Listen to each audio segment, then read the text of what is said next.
यार हर रोज डिसीजन लेता हूँ मैं, बहुत सारे डिसीजन लेता हूँ मैं। पर फिर भी कभी सोचता हूँ कि यार ये डिसीजन मेरे खुद के हैं। और यही सवाल तुम भी खुद से कर सकते हो कि क्या तुम जो रोज डिसीजन लेते हो इसमें चाहे तुम्हारे ट्रेंड को फॉलो करना हो गया, नोटिफिकेशन चेक करना हो गया, घूमना हो गया, या फिर किसी से बातें करना हो गया, या किसी से मिलना हो गया, तो वो क्या तुम्हारे खुद के होते हैं? क्योंकि मैंने अपने पर्सपेक्टिव से इसे कई तरीके से देखा है। मुझे कई बार ऐसा फील होता है कि यार मैं स्वतंत्र हूँ, इंडिपेंडेंट हूँ, फिर भी कोई ना कोई मुझे कंट्रोल कर रहा है। कोई ना कोई है जो मुझे कंट्रोल करके मुझसे वो काम करवा रहा है जो मैं नहीं करना चाहता हूँ। और ये चीज़ मेरे लिए बहुत बुरा है, क्योंकि यहाँ पर मैं अपना टाइम उस जगह खराब कर रहा हूँ, अपने ब्रेन की एनर्जी उस चीज़ पे खर्च कर रहा हूँ। और मैं इसे द इनविजिबल इन्फ्लुएंस कहता हूँ, क्योंकि मुझे पता है कि हमें कोई ना कोई इन्फ्लुएंस कर रहा है, लेकिन कौन कर रहा है ये नहीं पता है, क्योंकि उस इन्फ्लुएंस को हम अपना खुद का डिसीजन मान लेते हैं। चलो रियल एग्जांपल से स्टार्ट करते हैं। मानो तुम एक रेस्टोरेंट में गए, उस रेस्टोरेंट में तुम्हें एक मेन्यू कार्ड दिया गया। उस मेन्यू कार्ड के फ्रंट में लिखा हुआ था 150 वाला बर्गर 50 का। अब तुम्हारे माइंड में क्या चल रहा है? तूने फोटो देखी उस मेन्यू कार्ड पे, वाह क्या भयंकर लग रहा है यार 150 वाला बर्गर, बट आज 50 में। आज चख के देखते हैं और तुम क्या करते हो, तुम खा लेते हो। तो इस जगह पर रियली में खुद से सवाल करो, ये डिसीजन किसका था? सच में डिसीजन तुम्हारा था खाने का कि मैं खा लेता हूँ, कि ये चॉइसेस तुम्हें कुछ इस तरीके से दिखाया गया कि तुमने डिसीजन ले लिया कि मुझे ये खाना चाहिए? अक्सर मैं नोटिस करता हूँ कि कई बार हमारा एनवायरनमेंट भी इसमें शामिल होता है हमारे डिसीजन को चूज करने में, क्योंकि उस जगह पर यार उस रेस्टोरेंट ने, उस मेन्यू ने हमारे सामने वो चीज़ दी जो वो बेचना चाहते थे। उन्हें पता था कि मुझे बर्गर सेल करना है, तो बर्गर को उन्होंने कुछ इस तरीके से चॉइसेस में आर्किटेक्ट किया कि हमें लग गया भी सही लेना चाहिए, और हम नीचे वाला मेन्यू पढ़े ही नहीं। और इसी तरीके से हम इन्फ्लुएंस हो गए किसी और के द्वारा, लेकिन हमें लग रहा था कि ये हमारा डिसीजन है। और ब्रो, मैंने इसे तभी कहा द इल्यूजन ऑफ इंडिपेंडेंस, या फिर तुम इसे और बेहतर करके ये कह सकते हो the illusion of choice free. ये वाला बेटर लग रहा है यही, क्योंकि इंसान इसमें सोचता है कि हर एक डिसीजन मेरा है, लेकिन वो किसी ना किसी से इन्फ्लुएंस हो रहा होता है। ट्रेंड ऐसा ही होता है, एडवर्टाइजमेंट भी ऐसी होती है, नए नए फोन्स की, नए नए कार्स की, नए नए कपड़ों की, जहाँ पर हम इन्फ्लुएंस हो जाते हैं। और जब हम खरीदने जाते हैं तो हम कहते हैं यार मेरा डिसीजन था, मैंने खुद खरीदा। लेकिन अगर तुम सच में मान लो वो तुम्हें एडवर्टाइजमेंट कभी नहीं दिखता, तो क्या तुम कभी उस चीज को खरीदने के लिए आगे भागते? ये चीज कभी कभार हमारी लाइफ में ठीक साबित होती है, लेकिन कई बार हमारे डिसीजन को काफी घोतर कर देती है। क्यों? क्योंकि हमारा मानना होता है मैं किसी की बातों में नहीं आता हूँ। मैं जाता हूँ जब मार्केट देखता हूँ ना, तो मार्केट में बड़ी अच्छी अच्छी चीजें बाहर लगी रहती हैं। क्यों लगी रहती है? क्योंकि उसे कुछ इस तरीके से चॉइस ऑफ आर्किटेक्चर में ढाला गया होता है कि लोग का नजर पड़े उस पर और लोगों का मन बदल जाए।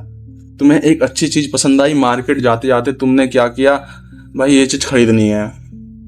तुम्हारा इंटेंशन नहीं था मार्केट जाने पर कि वो चीज़ मुझे खरीदनी है, लेकिन तुमने खरीद लिया। तभी तो कभी कभार हम घर आते हैं तो कहते हैं यार कि यार ये प्लान नहीं था मार्केट में जाके ये खरीदने का, लेकिन ये खरीद लिया। क्यों? क्योंकि तुम इन्फ्लुएंस हो गए और तुम्हें पता भी नहीं चला। साइकोलॉजी में से कहते हैं चॉइस आर्किटेक्चर, कि एनवायरनमेंट हमारी चॉइस को कैसे सेव करती है, और वो ऐसे करती है।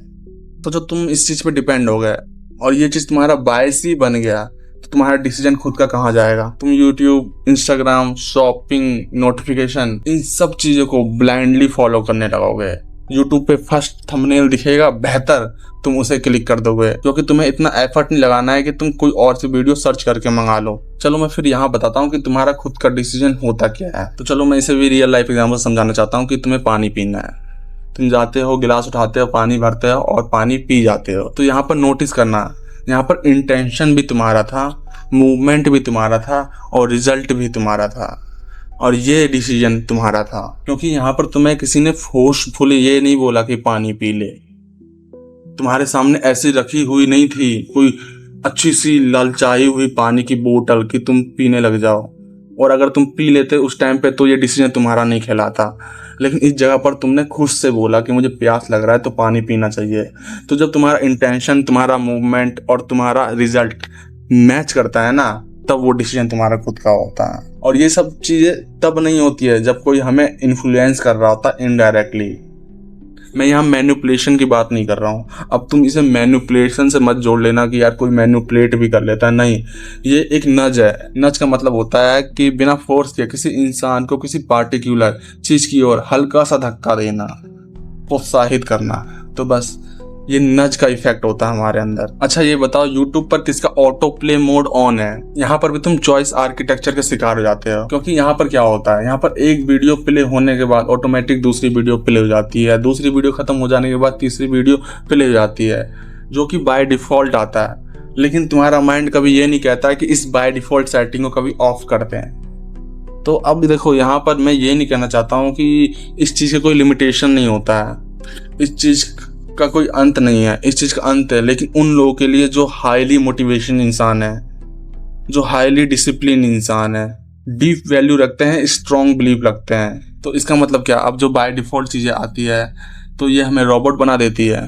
नहीं, मैं ऐसा नहीं कहता हूँ। मैं ऐसा कहता हूँ कि जो एनवायरनमेंट है वो कभी कभार हमें जो चॉइसेस देती है वो इतनी आसान चॉइसेस दे देती है जिसके पास हम ऑटोमेटिक अट्रैक्ट हो जाते हैं और वो डिसीजन ले डालते हैं जो हम कॉन्शियसली सोचते तो नहीं लेते हैं। इस जगह पर तुम्हें बस एक चीज ही करना चाहिए कि यार थोड़ा सा अवेयर हो जाना चाहिए, क्योंकि जो तुम्हारा डिसीजन है वो हर बार लेने के बाद कंपाउंड होता है।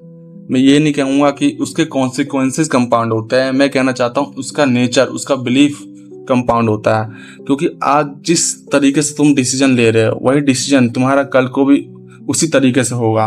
तुम उस जगह पे बहुत सेंसिटिव हो जाओगे या फिर ससेप्टिबल हो जाओगे जिस जगह पर तुम्हें ऐसा सिचुएशन क्रिएट होता दिखाई देगा। तुम किसी की बातों में इसलिए आसानी से आ जाओगे क्योंकि तुम्हें उसका चॉइस बड़ा आसान लग रहा होगा। तुम किसी से इसलिए आसानी से इन्फ्लुएंस हो जाओगे क्योंकि तुम्हें लग रहा होगा कि इसकी आवाज़, इसकी बोली बेहतर है। तो कोशिश करो इन सब चीज़ों को समझने की और अपने आप से हर सिचुएशन में एक क्वेश्चन करने की। सबसे डेंजरस मैनिपुलेशन वो नहीं होती है जो तुम्हें दिख रही होती है, सबसे डेंजर मैनिपुलेशन वो होती है जो तुम्हें अपना सा फील लगती है। तो बस वीडियो यहीं तक था। और एक बात जाते जाते है कि देखो भाई, हम पूरी तरह रोबोट भी नहीं है और पूरी तरह इंडिपेंडेंट भी नहीं है। ये बात जो है कड़वी है, लेकिन तुम्हें ये चीज़ अपनानी होगी, क्योंकि हमारा डिसीजन और हमारा एनवायरनमेंट एक दूसरे के साथ इंटरेक्ट करती है। तुम्हें बस यहाँ कॉन्शियसली सोचना है कि कौन सा डिसीजन में एनवायरनमेंट शामिल होना चाहिए और कौन सा डिसीजन में मेरा खुद का चॉइस शामिल होना चाहिए। मिलते हैं अगली वीडियो में, बाय।